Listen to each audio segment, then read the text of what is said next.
Arr, Pirate fans, it's time to find out the state of the ship of your defending champions for the 2022 season with your hosts, Johnny Wilbur and Jake Ignaszewski.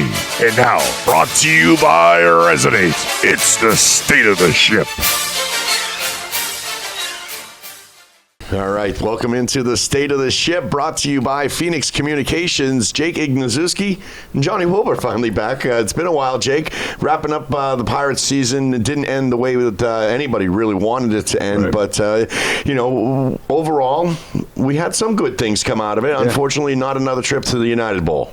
There's a lot of great positives throughout this season. You know, I touched in that in the recap episode that I did last week, and a good job you did at it. Appreciate that. Yeah, I mentioned to everybody who follows and listens to this podcast, I wanted to do a full recap with you here because we had a great time throughout the season, being able to let the fans know the inside scoop on this team, but really looking at sort of everything that this team had to overcome. It's pretty incredible that they were still able to have a 11-6 record overall through regular season and playoffs. Well, without a doubt, and starting right away, it was week 3 when Alejandro went down and Matt Glass came in and filled in very nicely for a few weeks, and then we had Mike got injured and had to go to Taz, and it seemed like the injury bug really caught us early and often this year.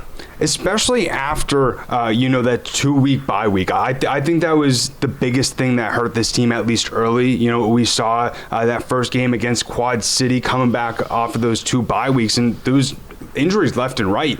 And it really seemed like throughout the rest of the season, there was new updates every single week. Somebody new was going on the long-term IR or short-term IR. And, that's something that I credited to Jawadi team last week was how well he was able to find players to come in and make a difference when the Pirates needed it most. He mentioned in our interview, some players worked out, some players didn't, but that's sort of the dice you roll when you're a general manager in this league. Well, and one of them being Taz. Taz came in, filled in very well, but he got injured himself, after a couple of games. But the way that the Pirates and Joao were able to go out and sign new guys throughout the season, I think is twofold, good and bad. Right. Great that we can bring these guys in and cover, the injured players. But chemistry-wise, it's tough to get anything going cohesively.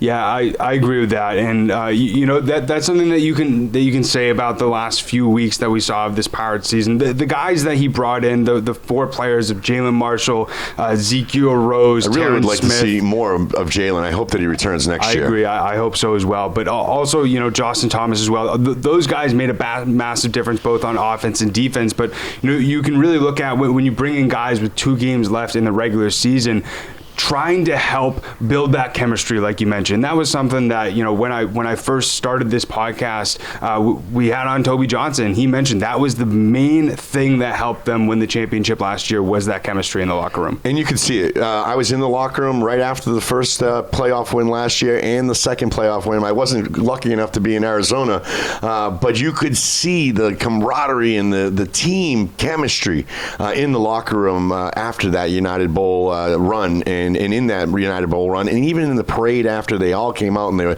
they were very, very much a big team, and I'm sure years from now, they'll continue to be great friends and great teammates, because that's the way that team was. Never really saw this year's Pirates team be able to gel that way. I agree, and it's really interesting what we talked about, just a second ago with the quarterbacks, really having that leadership at the helm of the guy under center, and having 3 different guys having to take that role is not easy whatsoever, especially with a guy like Taz Wilson coming in right before the day before they played Duke City, trying to learn the offense, learn the receivers that he's throwing to, and also trying to be the leader as well. And that's one thing that I think overall the Pirates had 3 starting quarterbacks in their quarterback room throughout this season, and that really helped them be able to stay competitive in some of these games when we saw injuries go down left and right. And you could even look at the loss against Quad City. The Pirates went multiple weeks with only having 1 quarterback on their roster, and if that happened against Quad City, who knows who would have been under center? We asked that at one time when Mike Glass was really the only quarterback dressing, I think, midway through the season. Yep. Who is the backup at this point? I honestly think that, weirdly enough, it would have been Darren Carrington, the wide receiver. I thought you were going to have to put the pads on. Maybe. I don't know. But, I mean, that's the other thing is even in the game in, like, Bay Area, I remember when Taz Wilson went down with an ankle injury and ultimately had to be put on short-term IR right after that week. I was nervous on how that would impact him throughout the rest of that game because you really got to muscle through aches and pains and being able to overcome that to ultimately try and get the win at the end of the day. I also think that discipline played a big part in this team. We saw a lot of penalties this year that we wouldn't have seen with that championship team. And you really saw it in some of the games where they ended up losing in the final seconds. I mean, even the first heartbreaking loss against Green Bay. In Green Bay, they had 14 penalties, and the Blizzard ultimately ended up winning that game in overtime. Obviously, it had the help and the luck of a Hail Mary in the final seconds, but at the same time, it shouldn't have to get to that point. And you could even point to another tough loss in Iowa, where they ended up allowing 20 points in the fourth quarter. That just shows the lack of discipline that this team did have, unfortunately, and it's something that ultimately really hurt them in some of their losses. I questioned early and often if that was the change from head coach pass not being as much involved with the team as he was the year before, and that disciplinary figure really being around. Because I thought when Pat was in the house this year, they played a little bit more disciplined. I don't know if that was exactly it or not. It's going to be interesting to see sort of what happens this next season with the coaching staff. I think it's always going to be tough for a first year head coach. Rayshon Kaiser's experience. He switched from defense to offense. Don't forget, he was the defensive coordinator last year and a defensive coach. And I mean, here you go to calling the offensive plays. There's a big difference there. And he only had 3 years under his belt as a coach, or 2 years under his as a head coach. Going into his head coaching year, he was with Bismarck in 2019, and then last season with the Pirates. But that was a big question when he was first hired. But most people expected, when you have the defensive coordinator who helped curate the #1 defense in the IFL last year and helped ultimately win the championship, that if you put him at the helm as a leader, that it would ultimately correlate on the field. But we saw injuries ultimately really hurt the Pirates, and some signings that didn't really work out too well on the defensive side, I think, because we saw each and every single game, at least at the start of the season, they had a really hard time being able to defend some of these teams. They really did, and they couldn't stop the run at a lot of points. And running quarterbacks challenged the Pirates all season long, and you saw that especially with Hilliard in the final game against Quad City. One guy other than Hilliard that really comes to mind is DJ Peterson of the Iowa Barnstormers. Sure. And, looking at the statistics going into that first round against Quad City, it was Peterson at #1 with the average rushing yards per week, and Hilliard was #2, and that's something that really honestly made me nervous looking at round one game. And you really saw Peterson put on a show in the running game, not only when he came to the DCU Center where he put up 100 rushing yards, and that's tough to do as a quarterback in indoor football, and then he did the same thing where the Barnstormers ultimately ended up winning when they were in Iowa. Yeah, and to see these guys gain this many yards on the defense was tough to watch, knowing that on the other side of the ball we weren't getting the yardage on the ground that teams were getting against us. It took a long time to get the running game going this year. Once Jalen Marshall come in, I think that changed. I think so as well, and I think also Dedrick Thomas had to be able to. I think you're right. That was a big change when they started handing Dedrick the ball more than just throwing him the ball, and he kind of converted to that. Part-time running back, part-time receiver, maybe a slot receiver type thing, where you don't really have that here, but that kind of those kind of receptions. Well, because he came in as a wide receiver / running back, and when they mainly fully relied on him as a running back, and he was able to get comfortable in that position, we really saw him do a really good job. And we just put out the top 5 plays so far from July, and I had to put him at #5 because he ran a 29-yard touchdown right at halftime against Bay Area, and that ultimately helped the Pirates tie up the game. And so you could also say some of the other runs that he had throughout the season really made a huge difference in some of these Pirates wins. And we even talked about it throughout the season. He really looked very similar to Justin Stockton, and if he was able to get some more consistent touches, I could really see him being a little bit higher on the leaderboard and also maybe being recognized for some of these end of the year awards. Well, without a doubt, definitely. I thought that he definitely reminded me of Justin, and he carried the ball, low to the ground, and just made yardage when he needed to, and that was a big difference. Couldn't agree more, and I think once the running game really started to figure out how they were going to approach each and every single week, and also mix with the passing game as well, because that's something that I heard offensive coordinator Mark Stout talk a little bit about once the season started to get a little bit later, is that they're going to go back to going to 50-50. 50% passing, 50% running, and not so pass heavy, and that's something where I think that it made it easy for defenses a little bit at the start of the season to sort of prepare and game plan for this team, because the running game was a little bit of a weakness at the start. We talk offense, we talk defense, you have to talk special teams. And the kicking game especially, we went through a couple of different kickers throughout the season. Obviously coming in, remind me. Jimmy. So it was first Josh Gable to start the season. Right. Then Gable went to the CFL. Then it was Jimmy Camacho. For around, I believe it was 3 games. And then Craig Peterson. Craig the leg. Yep. And then we saw Josh Gable come right back. And that consistency where we had, Josh the year before really came out and just was very, very consistent. Missed a field goal in the final game against Quad City. And I thought that one of the biggest changes in that game, Jake, was the deuce that Quad City put up. Obviously losing by 1 point. Right. That made a big difference. The one thing as well that I think when looking at Gable's performance in that final game, you can easily point to the blocked field goal. You can easily point to the missed extra point, which ultimately ended up being the deciding factor for the Pirates losing. But at the same time, I don't think that the Pirates would have got in position to ultimately try and get that field goal if the onside kick wasn't so perfect. First onside kick I've seen in arena football, and it was executed perfectly. Yeah, that really was nice to see. And you thought at that point, once the Pirates got the ball back, that they were going to win that game. I thought so as well, and it was tough to see Josh struggle a little bit in that final game. But you also do really got to point to sort of his consistency after his first few games. He was so on the ball and ultimately ended up having the highest field goal percentage at the end of the season with 15 field goal attempts. Who put that out the week before, though? I want to know. Was that the league that put that out, or was that you guys here in the office? Because I believe it was you jinxed him.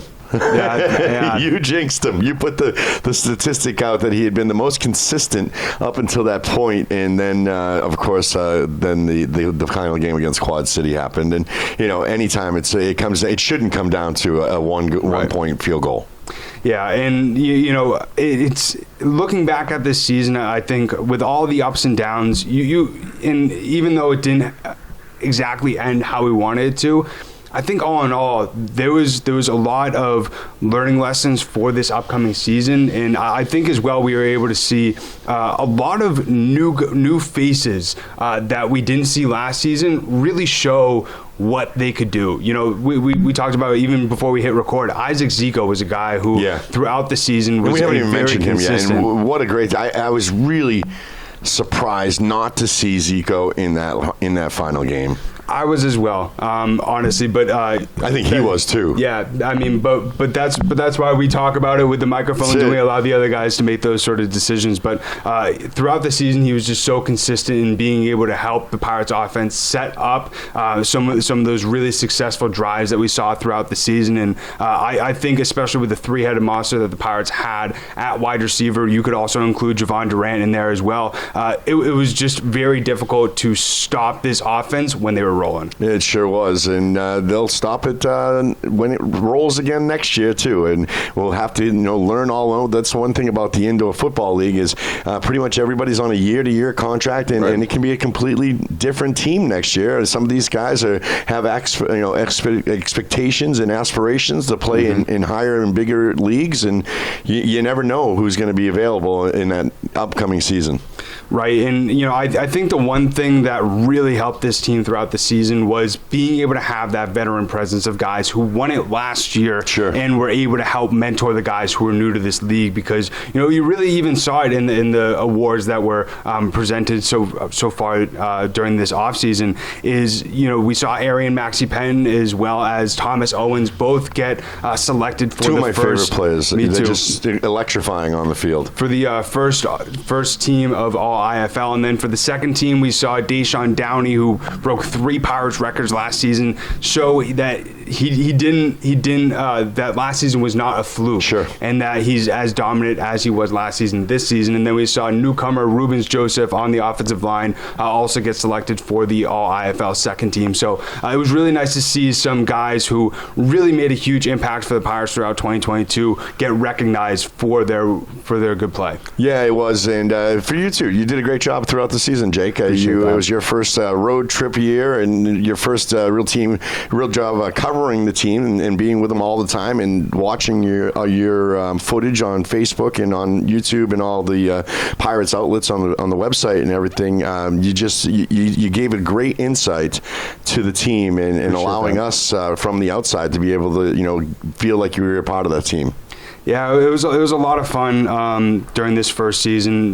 Not only meeting the players, learning about them outside of the football field, and also being sort of a part of the Pirates family, and that's what made the loss against Quad City so tough to swallow. Was I really felt like we were a family. Up. Yeah, and that's something where, especially being at the DCU Center, being with all the fans, that's something that I mentioned in the last episode was.